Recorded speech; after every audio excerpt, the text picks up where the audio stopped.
Igor Shesterkin, Artemi Panarin, and Adam Fox all represent the New York Rangers at the 2023 NHL All-Star Game. In today's episode, we're going to break down their performances, talk a little bit about the All-Star Game festivities as a whole, including the skills competition, and also going to discuss the Rangers' decision to recall both Sammy Blais and Will Cuylle from the Hartford Wolf Pack to rejoin the New York Rangers. It certainly looks like both players will be back on the New York Ranger roster prior to Monday night's game against the Calgary Flames, and obviously a very nice breath of fresh air that we get back to some New York Ranger hockey. Welcome back, Blue Shirts fans, to episode number 765 of the Locked On New York Rangers podcast. I'm your host, John Chick. Just want to thank you guys, as always, for making Locked On New York Rangers your first listen every day. We are free and available on all platforms, and today's episode of Locked On New York Rangers is brought to you by FanDuel Sportsbook. Official sportsbook of Locked On. Make every moment more. Visit FanDuel.com/LockedOn today to get started. And yeah, we got a very special Sunday morning edition here of Locked On New York Rangers. Obviously, the All-Star Game festivities happened yesterday, Saturday, and we also had the skills competitions on Friday. In general, I'm kind of have some mixed feelings about, the entire thing. I mean, for starters, I think everything kind of drags a little bit too long. The skills competition doesn't need to be 3 hours. The NHL All-Star Game does not need to be more than 3 hours. We'll get to all that in due time. But I will say, one of the craziest things I saw the entire weekend, and one of the most impressive things I saw the entire weekend, PK Subban was out there on a rink. He's an analyst now, and he made it through the entire weekend without slew-footing anybody. So give credit to PK Subban for that. We'll start with the skills competition. A lot of the things are things that you see every year, hardest shot and fastest skater and the shooting accuracy. They're all tried and true and all, reasonably entertaining events to watch. They've also in recent years tried to come up with some themed events. I think I like the ones in Vegas last year more so than the ones they did in Florida this year. But, they were fine. As far as the winners, Andrei Svechnikov is your fastest skater. You had Cale Makar wiping out and falling to the ice during this, so that was great. That's the guy, by the way, that all the Avalanche fans try telling us is better than Adam Fox. Yeah, come on. So anyway, Ovechkin and Crosby, they were out there with Alex Ovechkin's son for the breakaway challenge. That was pretty cool, kind of a nice moment, and naturally the judges had them win the competition. I don't think you're going to vote against, a young child, participating in a competition like that. You had David Pastrnak doing this weird Happy Gilmore reenactment, and Happy Gilmore, man, that's probably like in my top 10 favorite movies of all time. I think it's hilarious. But yeah, I don't know. This is one of those things that probably sounded cooler and funnier and more unique than what it turned out on the ice. But I mean, they tried. I guess give them a couple of points for trying, give them a couple of points for some creativity, thinking outside the box. The Kachucks did a whole thing. I don't even know how to explain it. You just have to look it up yourself. You had Brock Nelson winning the shooting accuracy. He beat Artemi Panarin. Elias Pettersson, the hardest shot at 103.2 miles per hour. Saros and Hellebuck, they won the Tendy tandem. Igor and Soroka ended up coming in last place in that event.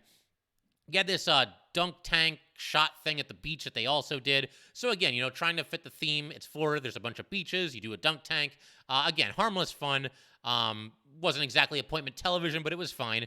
The one that I liked the most, though, I think was the hockey golf thing where, they had to tee off with a hockey stick. They were on a golf course and, shoot, basically a puck. It wasn't like a real puck. It was like a disc. They had to shoot it toward the green, and then once they got to the green, they replaced them with golf balls, and you had to putt into the net. And Johnny Gaudreau actually birdied, so good for him. He won that competition. Very nice.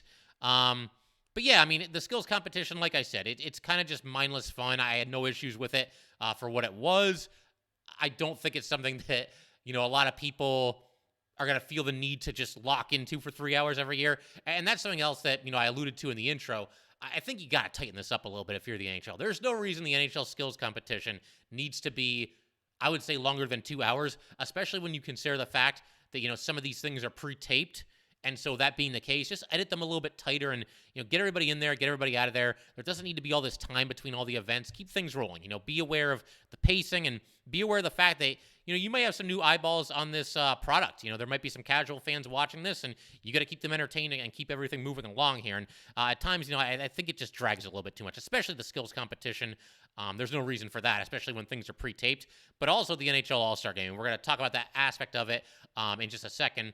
As far as, just general thoughts on the All-Star Game, look, it's cool to see all these amazing players on the same rink, and something that I really like is, you really do have hockey fans traveling from far and wide to be at the NHL All-Star Game. The fact that it's in Florida certainly, I think, did not hurt. I think there's probably a lot of people, up here, certainly in the Northeast, that are trying to get away from this cold weather. It was -6 here in Connecticut the other day. So I get the appeal of, traveling to see a hockey game, and in this case, the All-Star Game. And one thing that's really cool is, like, they'll show a camera shot in the concourse, and they'll show all these different fans. And, man, you got, like, a jersey from every different team. It's, like, all the colors of the rainbow. Everybody's represented. It's pretty neat to see that. There aren't too many environments where you're going to see, like, this many different hockey fans wearing this many different colored jerseys. So that's just kind of a cool visual. And like I said, it is cool that, so many different fans venture to, wherever the All-Star Game might be happening and, just checking it out. It's funny watching the All-Star Game in general, though. Like, anytime a goal is scored, it's like players don't really know how to react because obviously there's not a lot of resistance. It's 3-on-3, of course, so nobody's really playing any defense. Nobody's playing with any physicality. The goalies are not particularly trying very hard. So, players score, and it's just kind of like, okay, cool, yeah, fist bump. All right, we got one. So, again, it's not the kind of hockey that we're used to seeing. For one time a year, I am happy to tune into the NHL All-Star Game for something a little bit different. And, like you guys, I'm so into these Ranger games, and I want to see them win, and I'm so locked into everything that's happening. So, the NHL All-Star Game, and even the skills competition, too, it's kind of just an opportunity to watch a certain form of hockey and just kind of shut your brain off for a little while and not take it too seriously. The one thing, though, that I have to call out the NHL for, and I've kind of been, mentioning this throughout the first, portion of this episode here, but the pacing is just awful.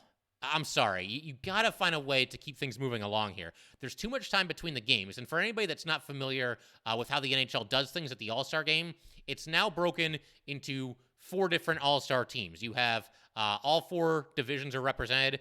They play 3-on-3 the entire time. So basically NHL overtime rules. And you have one semifinal, the 2 Western Conference divisions. The other semifinal is the 2 Eastern Conference divisions. And the 2 winners of those games play in the championship game. So you get 3 different games. Every game is, you get 2 periods that are both 10 minutes long. So 20 minutes total for every game. But there's just way too much time between the games themselves. So, I understand there's advertising commitments. You got to get the Zamboni out there, make sure everybody's safe, nobody gets hurt, all that good stuff.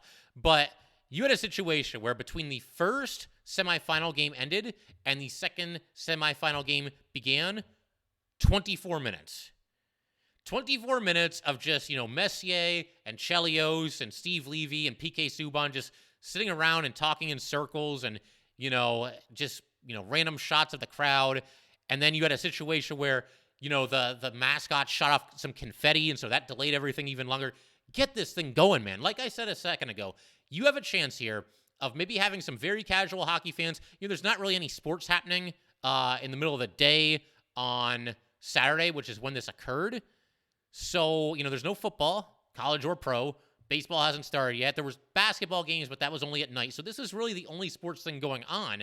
And you have a chance, maybe some very casuals are tuning in. They're not going to stick around, man. They're not going to stick around and wait, for these analysts to talk for 24 minutes about what's happening in an All-Star Game. You got to keep things moving here if you're trying to grow this sport, if you're trying to get some new fans. So I really got to call the NHL out for that. It just, 24 minutes and then an even longer delay because, the mascot shooting off the confetti. It's not exactly riveting television, and it's not the kind of thing that's going to convince casual fans to stick around. Then it got worse. You had the second semifinal game, that finally started and it ended, and I timed it 33 minutes between the end of the second semifinal game and the start of the championship game. I'm as big a hockey fan as you'll find. Even I didn't want to stick around for that. I was getting tired of it and, was wondering if it was ever going to start. You had a musical performance. Fall Out Boy was there, and, they're fine. I'm kind of neutral on Fall Out Boy. I don't love them. I don't hate them. They did fine for their performance or whatever, but I've always thought about this, and I know that, obviously I play a song at the start of this episode, and, the NHL or any sport really will try to work in some music into the presentation. Obviously, the Super Bowl every year, it's a big thing who's going to perform at halftime, so I get it. But I will just say this. When I go to a concert, and I've been to plenty of concerts, I have never once seen a situation where they stop the concert for 10 or 20 minutes to watch a 10 or 20 minute hockey game, off to the side or whatever it might be. So I don't know. I just don't know that this needs to happen.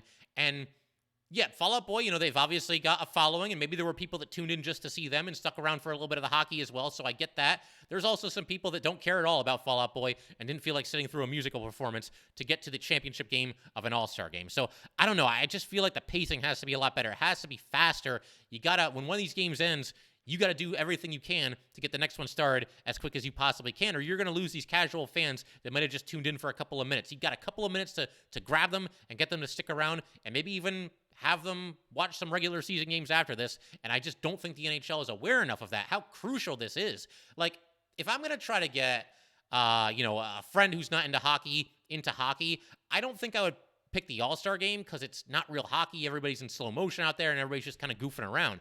But I can also see the appeal of seeing all the star players together all at once. So there might be, like I said, casuals that tune in for that. You got one chance to grab these people and get them to stick around and get them to become potentially lifelong fans in some instances. And I just feel like the NHL drops the ball with things like that. And I feel like this was no exception either. The games themselves were fine. Like I said, I was reasonably, if you don't take it too seriously, you can be reasonably entertained by the NHL All-Star Game. And I was, but the presentation just was not what it needed to be, in my opinion, from the NHL. So we're going to keep everything rolling in just a second. But first, I do want to let everybody know that today's episode of Locked On New York Rangers is brought to you by Athletic Greens. I started taking AG1 about 8 months ago, or 9 months ago, somewhere in there, because I wanted a supplement that actually tastes great, and I wanted to see what all the hype was about. It doesn't taste like it's super healthy. It has kind of a mild tropical taste that I actually look forward to each morning. So what is this stuff? With one delicious scoop of AG1, you're absorbing 75 high-quality vitamins, minerals, whole food source superfoods, probiotics, and adaptogens to help you start your day right. This special blend of ingredients supports your gut health, nervous system, immune system, energy, recovery, focus, and aging. It is lifestyle friendly, whether you eat keto, paleo, vegan, dairy-free, or gluten-free. It costs you less than $3 a day. You're investing in your health, and it's cheaper than your cold brew habit.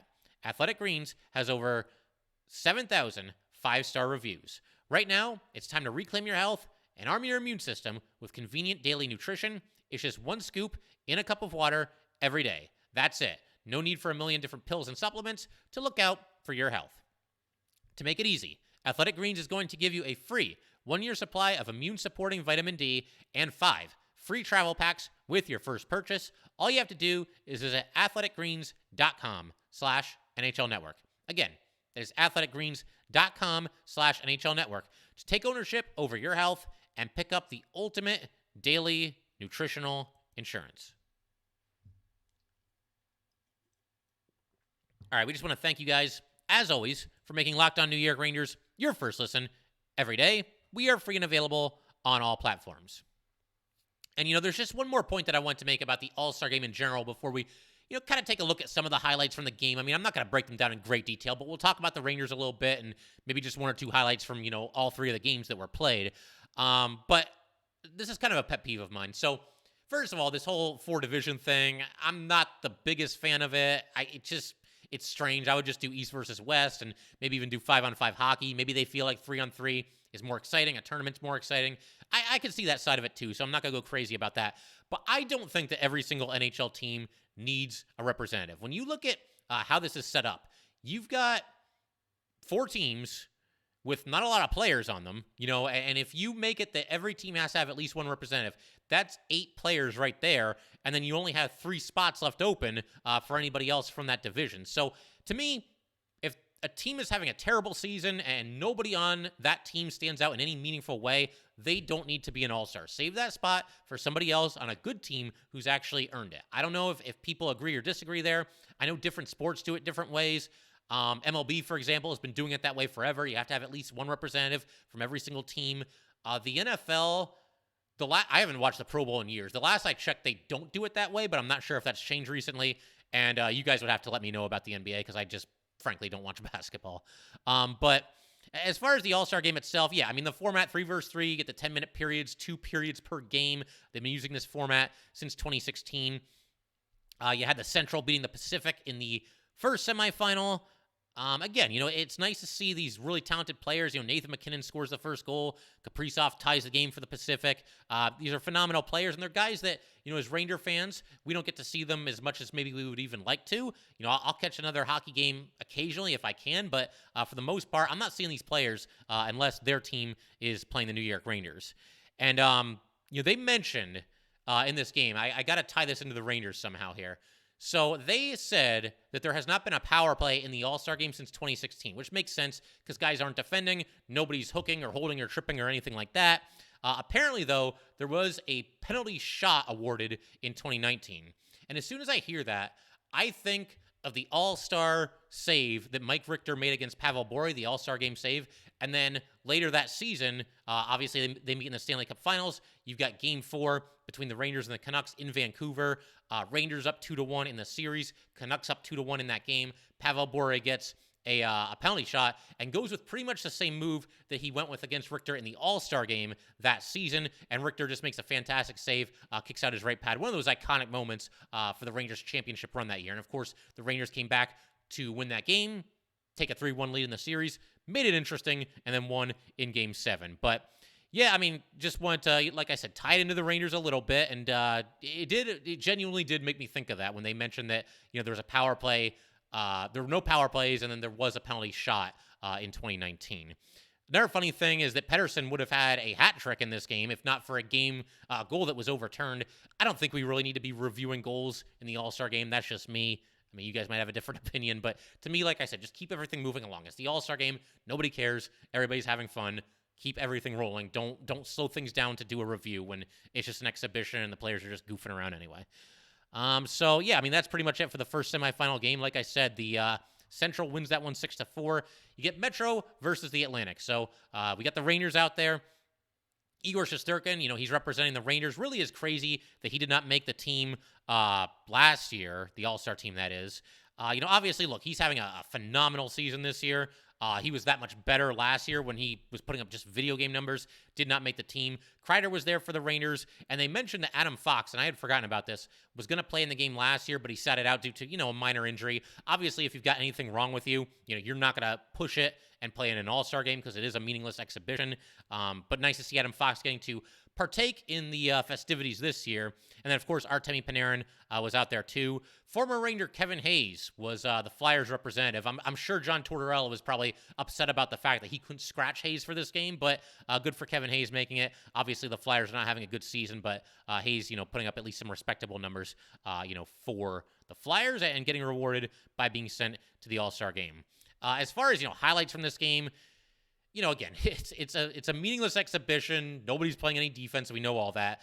Igor gave up 2 goals on the first 2 shots that he faced. And I will say, the only thing that would bother me in an All-Star game as far as, what the Rangers do is if somebody gets hurt. And I couldn't have been the only Ranger fan who watched this game that got pretty nervous. Igor came out of the crease. He's playing the puck and doing what he does, right? Probably, it's the All-Star game. He's probably looking to have some fun and just, come out of the crease and make a pass down the rink. But a player on the opposing team was stealing the puck away from him, and Igor kind of fell to the ice awkwardly. His leg kind of bent back, and, I haven't heard or seen anything as far as, an injury or anything like that. Thank God he's okay, or would certainly seem to be okay. But that was obviously a heart-stopping moment there. You got Artemi Panarin. He ends up with 3 assists in this game. Igor stops 5 of 9 shots, which is not a good percentage, obviously. But once again, nobody's really going full bore here, and teams are scoring on a much higher percentage of their shots in an All-Star game than obviously they would in the regular season. So Igor stops 5 of 9, and Adam Fox had an assist as well. For Panarin, all 3 of his assists were primary assists to Johnny Gaudreau. The first one was absolutely beautiful. Panarin kind of sold that he was going to go in and shoot and just kind of made a no-look pass to his left, got it to Gaudreau, and Gaudreau tapped it in, and he scored the goal there. But unfortunately, or fortunately, depending on how you look at it, the Metro Division falls to the Atlantic. The Atlantic wins the game 10-6. Would have been nice to see the Rangers keep going, but by that same token, after Igor fell down, I'm like, you know what, just get these guys off the ice. It's an exhibition game, just an all-star game. Let's not get anybody hurt. Let's get out of here and get ready to go for the second half of the NHL season. As far as the championship game, you got the Atlantic beating the Central 7-5. Dylan Larkin with a hat trick. And like I said, you know, if you just don't take the All-Star game too seriously, it can be at least a somewhat enjoyable watch. But I don't know about you guys. I'm ready for New York Ranger hockey. I like the fact that the All-Star game is only once a year. Any more than that, I don't think I would tune in. But I think we're all getting pretty excited for some Ranger hockey here. The Rangers were playing pretty well going into the break. Obviously, they got 5 out of a possible 6 points in their last 3 games, took down the Vegas Golden Knights in very convincing fashion as well, and looking forward to the Monday night matchup against the Calgary Flames. But we're going to keep everything rolling in just a second here. Talk a little bit about Will Cuylle and Sammy Blais, seemingly both set to rejoin the Rangers here, and we will do that in just a second. But first, just got to let everybody know, today's episode of Locked On New York Rangers is brought to you by FanDuel. This year, the only app you need at your Super Bowl party is FanDuel, America's #1 sportsbook. We're really excited about our new sports betting partner for Locked On because they're the #1 sportsbook in America, FanDuel. And if you're new to FanDuel, that is even better. They have so many great features that make betting on sports fun and easy. Download FanDuel now so you can bet Super Bowl 57 with a no-sweat first bet. You'll get up to $3,000 back in bonus bets if your first bet doesn't win. FanDuel lets you bet on everything from the money line to point spreads to who will score a touchdown. The FanDuel Sportsbook app is safe, secure, and super easy to use. Best of all, you can get paid your winnings instantly, so join FanDuel today at FanDuel.com/lockedon to claim your no-sweat first bet on Super Bowl 57. That's FanDuel.com/lockedon. Make every moment more with FanDuel, official sportsbook partner of the NFL.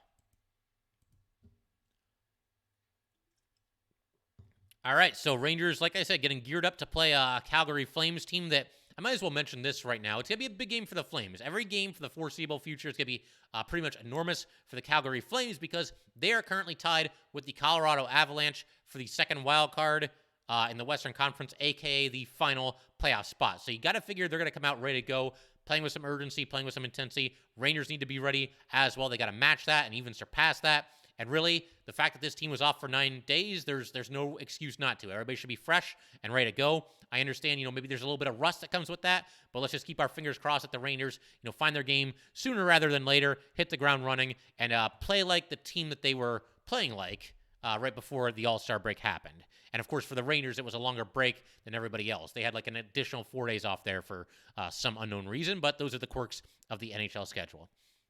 So, as I mentioned, we've got Will Cuylle. He has been recalled from the Hartford Wolf Pack, and Sammy Blais has been recalled from his conditioning assignment with the Hartford Wolf Pack.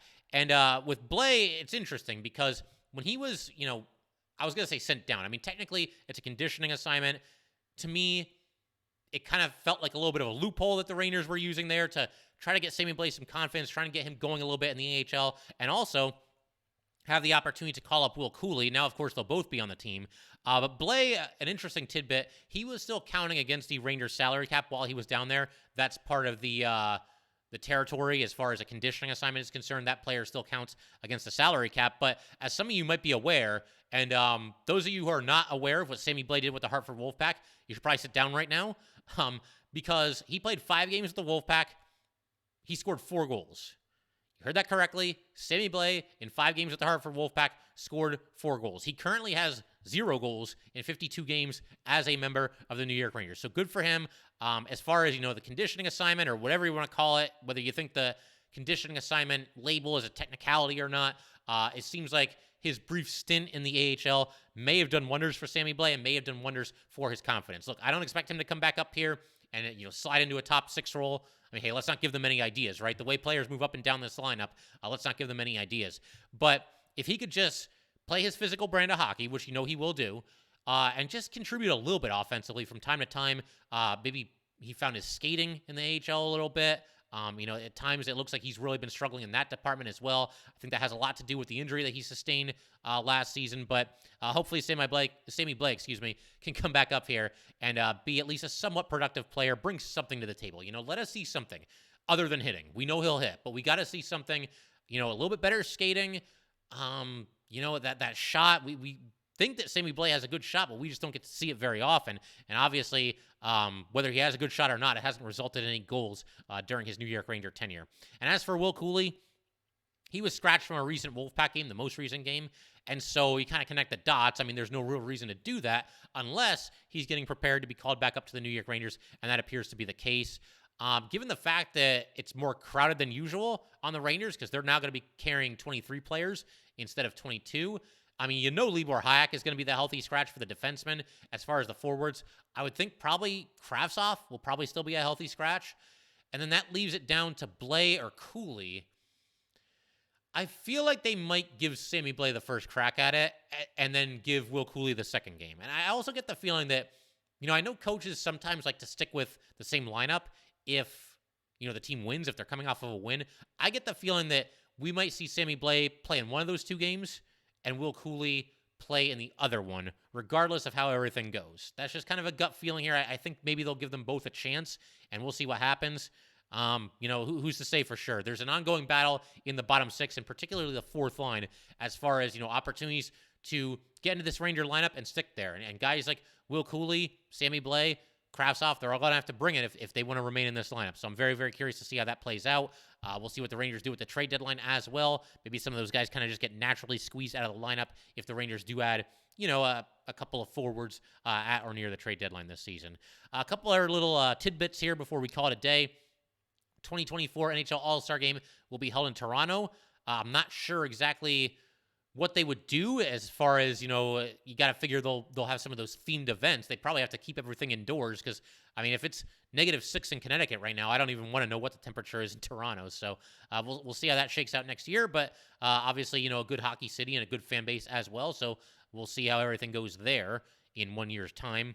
And, Rangers going to be back in action, like I said, against the Flames on Monday night at 7:30. Can't wait to watch that game. Can't wait to come back here and talk about it in the next episode of Locked On New York Rangers. Something else that was kind of interesting, discussion that came out of the NHL All-Star break. Sidney Crosby and a couple of other players as well, they were talking about the idea of returning to a 1-8 system when it comes to the Stanley Cup playoffs, and I'm completely in favor of that. I don't know why it was ever changed in the first place. I think part of the reason they changed it is it guarantees a couple more divisional matchups in the first round, really the first two rounds, but I don't think that's necessary. And the reason why Crosby and a couple of the other players were voicing their opinion to move it back to 1-8 seeding is because it better rewards the better teams in the NHL. If you finish like first or second, then you're automatically going up against, the 1 seed or the 8 seed, where with the divisions, everything can be a little bit skewed. There could be 2 wild cards from one division, and then one of those wild cards goes to the other division. It's just a whole mess right now. It's overly complicated. There's no real reason for it. And as far as like ensuring division matchups, hey, division matchups are great. I don't think it needs to be forced. If you say finish third in the Eastern Conference, then you play the 6th seed. And maybe that's a big-time division rival that you're going up against, or maybe that's a team from the other division, and it's not a division rivalry. And I think both are fine. It's luck of the draw. It's just kind of the fairest way to do it. And I don't know. To me, it's one of those situations where the NHL tried to fix something that wasn't broke. I love the 1-8 system, and I would certainly be in favor of the NHL going back to that, but we shall see. But that will pretty much do it for today, guys. The only other thing I want to mention real quick is I just want to thank you guys very much for sticking with Locked On New York Rangers. We had 9 straight days with no Ranger hockey, and despite that, it looks like actually the viewership and the listenership was actually up a little bit during this time period. So really, really appreciate you guys sticking with me. Obviously, you got to get a little bit creative in terms of what you talk about when you go this long without, any Ranger games. But I'm glad the break is over. Hopefully you guys are as well. Hopefully you guys are ready to go. Hopefully the Rangers are ready to go. Very much looking forward to this matchup against what should be a desperate Calgary Flames team. But that will do it for today, guys. Once again, if you'd like to get in touch with this podcast, please send an email to lockedonnyrangers@gmail.com. Once again, that is lockedonnyrangers@gmail.com. And definitely give us a follow on Twitter as well, @LO_NY_Rangers. Once again, that's @LO_NY_Rangers. And definitely subscribe to Locked On New York Rangers YouTube channel. Thanks again, guys. I'll see you next time.